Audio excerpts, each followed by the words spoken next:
नमस्कार दर्शक मित्रहरू, आज हामी नेपालको राजनीतिमा देखिएको एउटा ऐतिहासिक परिवर्तनको बारेमा गम्भीर विश्लेषण गर्न गइरहेका छौं।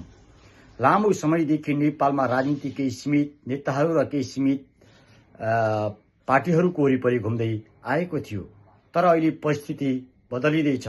नयाँ नेतृत्व, नयाँ सोच र नयाँ राजनीतिक संस्कारको चर्चा भइरहेको छ।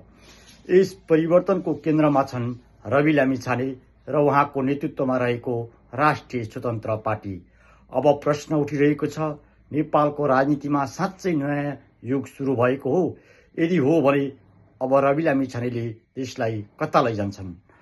पुरानो राजनीतिक संरचना, नेपालको लोकतान्त्रिक इतिहास हेर्ने हो भने 30 वर्षभन्दा बढी समयदेखि मुख्यतः 3 शक्तिहरूले राजनीति नियन्त्रण गर्दै आएका छन्। Nepali Congress, communist party of Nepal UML र नेपाली कम्युनिस्ट पार्टीले। यी दलहरूले नेपालको शासन, नीति निर्माण र विकासको दिशा निर्धारण गर्दै आएका छन्। यस क्रममा धेरै उपलब्धिहरू पनि भएका छन्। संविधान निर्माण भयो, संहिता लागू भयो, लोकतान्त्रिक संस्थाहरू विस्तार भए, तर यससँगै जनतामा निराशा पनि बढ्दै गयो। किनकि जनताले बारम्बार केही समस्या देखे। भ्रष्टाचार, राजनीतिक समस्याहरूले नेपाली समाजमा एउटा गम्भीर प्रश्न उठायो, के नेपाललाई नयाँ राजनीतिक विकल्प चाहिएको हो? नयाँ राजनीतिक शक्तिको उदय भयो। विशेष गरी रवि लामिछानेको नेतृत्वमा गठन भएको राष्ट्रिय स्वतन्त्र पार्टी अल्प समयमै चर्चामा आयो। यस पार्टीको लोकप्रियताको मुख्य कारण 3वटा छन्। पहिलो, भ्रष्टाचार विरुद्ध कबडा आवाज। दोस्रो, नयाँ अनुहार र नयाँ नेतृत्व।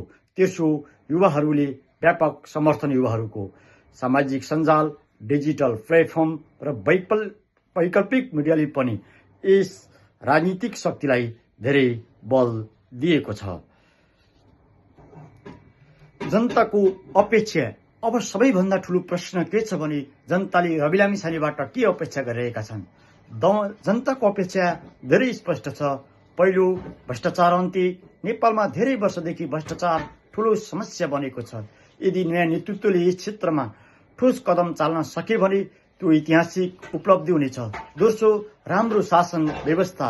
सरकारी कार्यालयहरूमा हुने ढिलाइ, अनियमितता र प्रशासनिक जटिलता हटाउनु आवश्यक छ। तेस्रो, आर्थिक सुधार। नेपालको अर्थतन्त्र अहिले चुनौतीपूर्ण अवस्थामा छ। रोजगारी सृजना गर्नु र युवालाई स्वदेशमै अवसर दिनु अत्यन्त महत्त्वपूर्ण छ। चुनौतीहरू तर राजनीतिक परिवर्तन सजिलो कुरा होइन। रवि लामिछाने र उहाँको पार्टीलाई पनि धेरै चुनौतीहरू सामना गर्नुपर्नेछ। नेपालको प्रशासनिक प्रणाली निकै जटिल छ।